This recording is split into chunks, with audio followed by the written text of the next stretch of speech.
Okay, how's it going? In this video, I'm going to show you how to set up and utilize the return in on the Roland MC-707.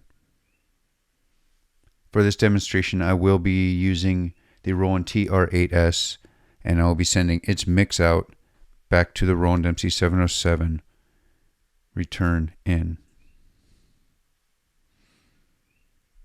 Once the connections by quarter-inch to quarter-inch are made, and you have a MIDI cable running from one of the outputs of the MC-707 to the input of the TR-8S.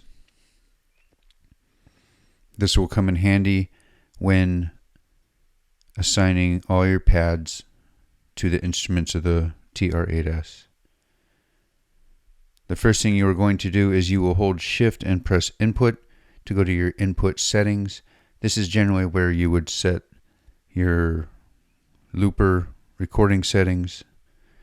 But for this instance, we're going to ignore the input record right now and use our cursors to go to the right 2 times over to the return page.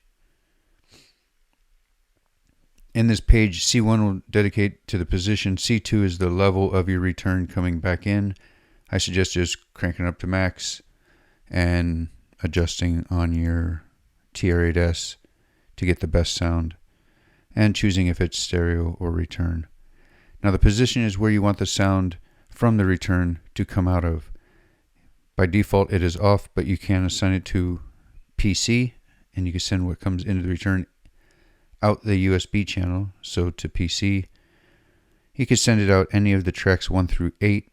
You can send it out the delay, reverb, or scatter, or you can send it on the mix out and rely strictly on the volume of your external instrument to control the level going out. For this purpose, we will put it on track 8.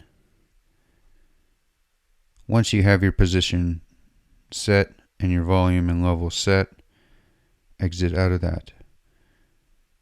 Since it is on 8, we will want to make sure we choose our track type.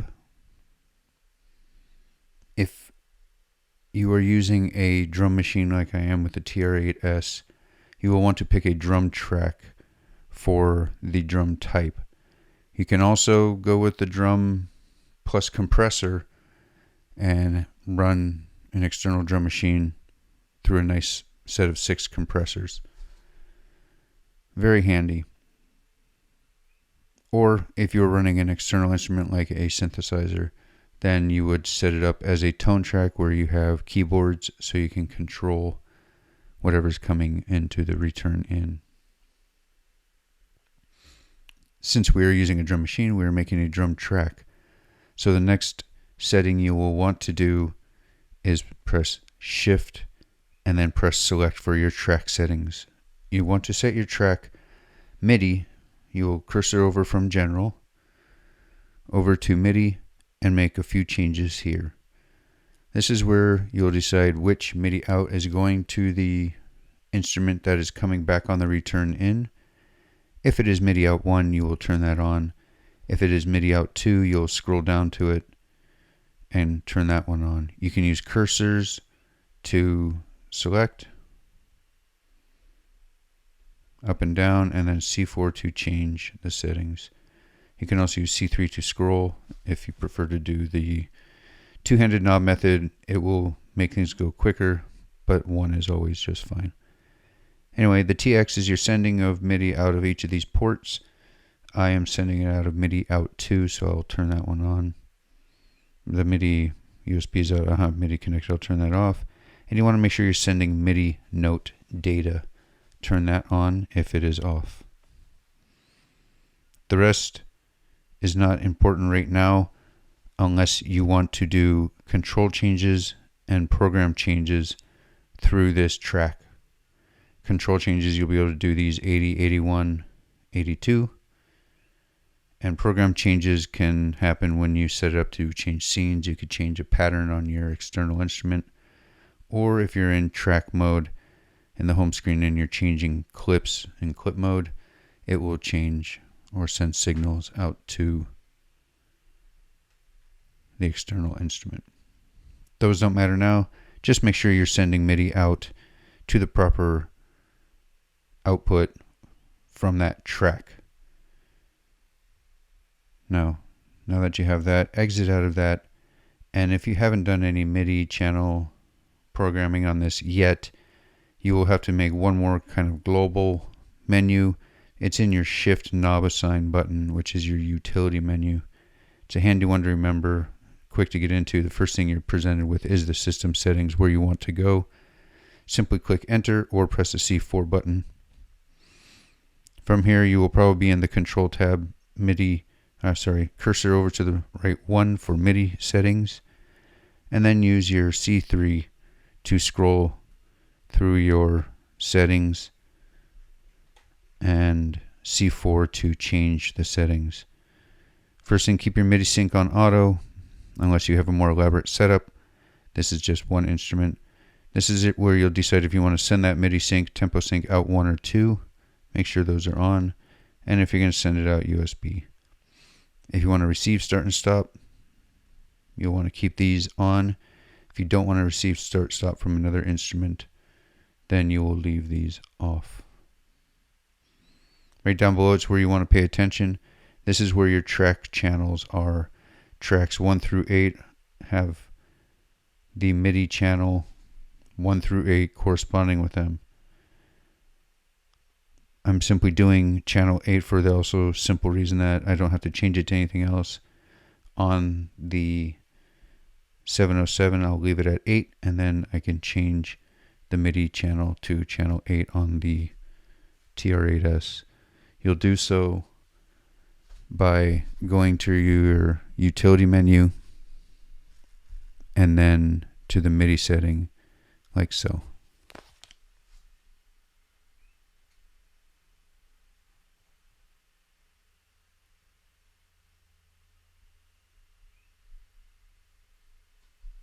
You will look for pattern channel and set that to the same as your track channel setting on the 707. I have pattern channel 8 set here and pattern channel 8 on the MIDI settings for the whole 707. Exit out of that, you now have exit again, so you're back to your home screen, and you'll now have sound from your external instrument coming through. So if I were to play something through the external instrument, go over here, you can see it.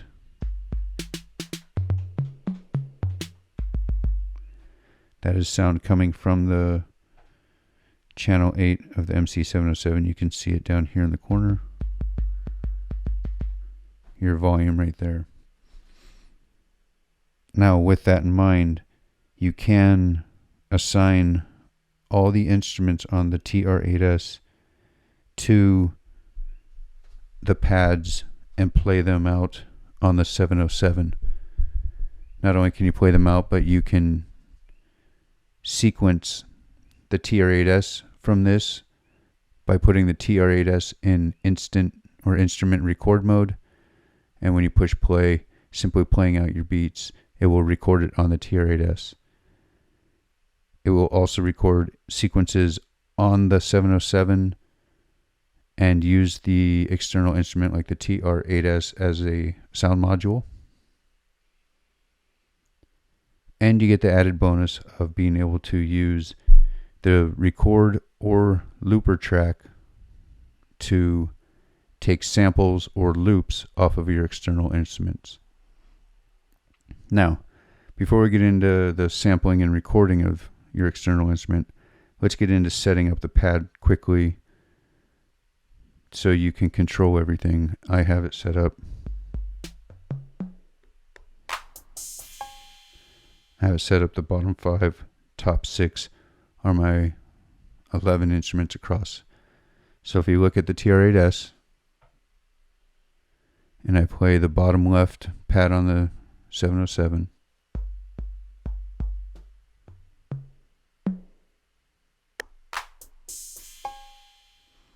I have them all laid out.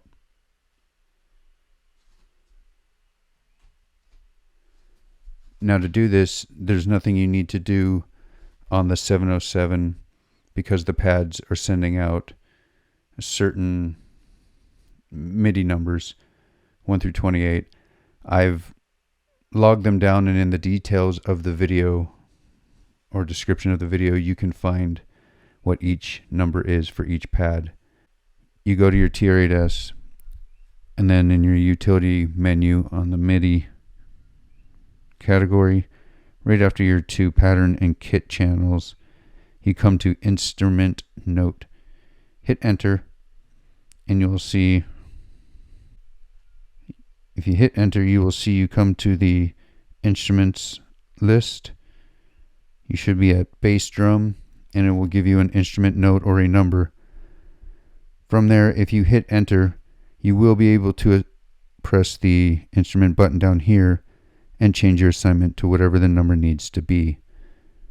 Copy the list down off of the description for the video, and then you can press each instrument and quickly dial in what number it needs to be. If you see an asterisk, there's another instrument using that number. Once you have your number dialed in for that instrument, simply click the next instrument and you'll be able to dial. So left hand on your instrument, right hand on your dial, and you'll run through your number list real quick to lay it out however you want on the pad setup of the MC-707. So once you have that all done and you have it, I suggest exiting out of utility, pressing right really quick, scrolling to system, hitting enter, and writing that system so it remembers those instrument notes for the 707.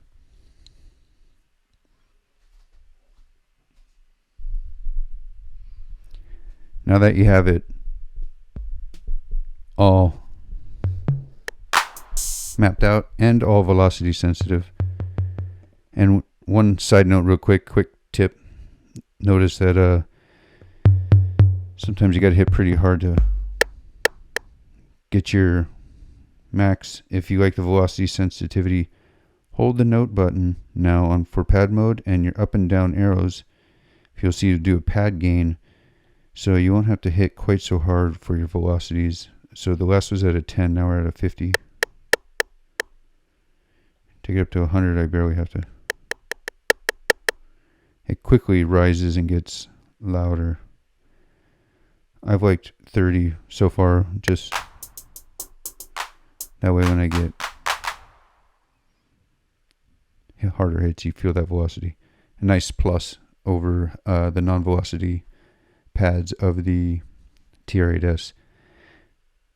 So this can work both ways. You can either sequence with velocity onto the TR-8S, or you can use the TR-8S as a sound module and sequence whatever you want on the whatever you want on the 707. So with that in mind, you're going to want to record the TR-8S. So the two ways to do that is you can either go to Shift and Record to bring you to the new sampling recorder in the 1.20 firmware update, and you can record by choosing your record source, which is normally your external in, but now you can set it to track 8, which is your external instrument, the TR-8S. So if you're wanting to grab a sound or a hit off of that, like that clap, if I want to take that clap and put that on my drum kit somewhere, I can do that just simply choosing my trigger, my record source. You hit enter to standby for the recording. Wait for it to sound out, then hit enter to stop. Press the flashing function button to preview your new sample. If it sounds loud enough to you, keep it as it is. If you need to do some normalizing, that's where you'll do it before you head out to use your sample, make sure you are choosing your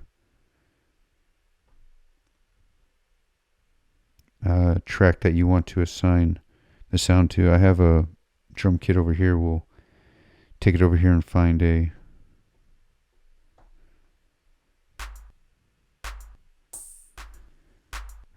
this is where I've been doing my, so I'm going to put that there.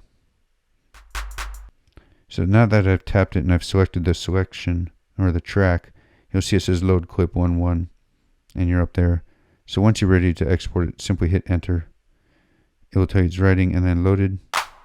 Now you have it on the pad. Simple as that to sample off an external instrument, one hit, ready to go.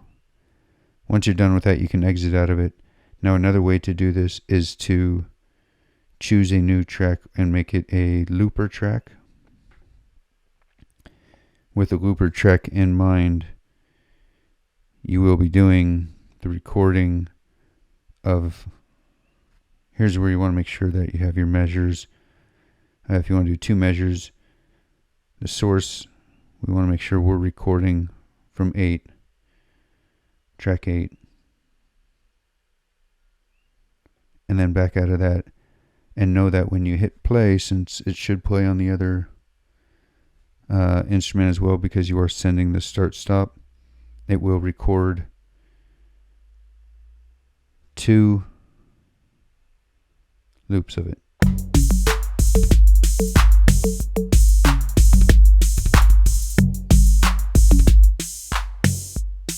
So now we should have it here on this one.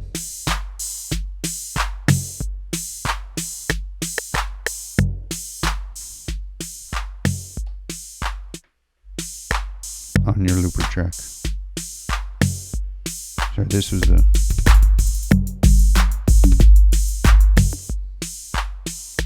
so we recorded that. Here's your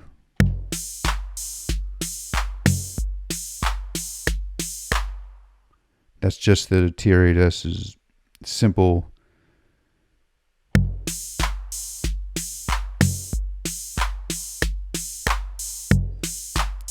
just a simple sound. Anyway, so that's how you would record it with a looper if you're going to do a looped sequence from something. So if I wanted to take another track and I have the JU06A on the external in,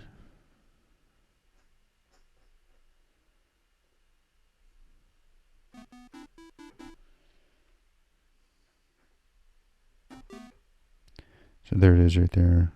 Sorry I don't have a camera on it, but just so you can see what it is.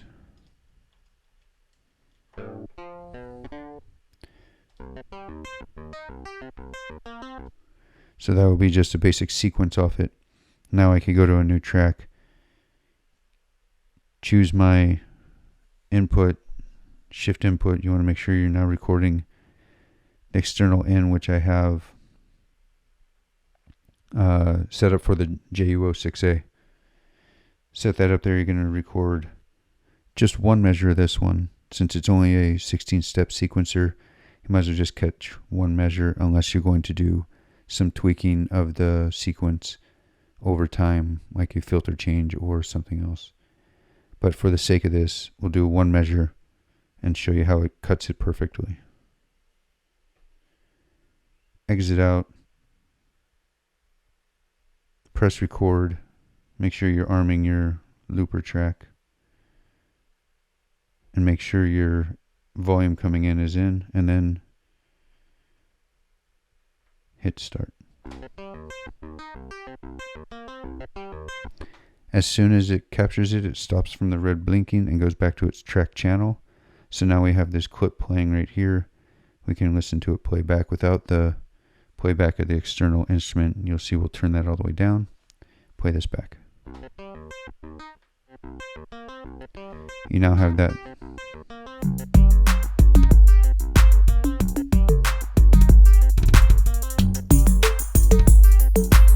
And simply capture this kind of stuff. And you have your different instruments over here.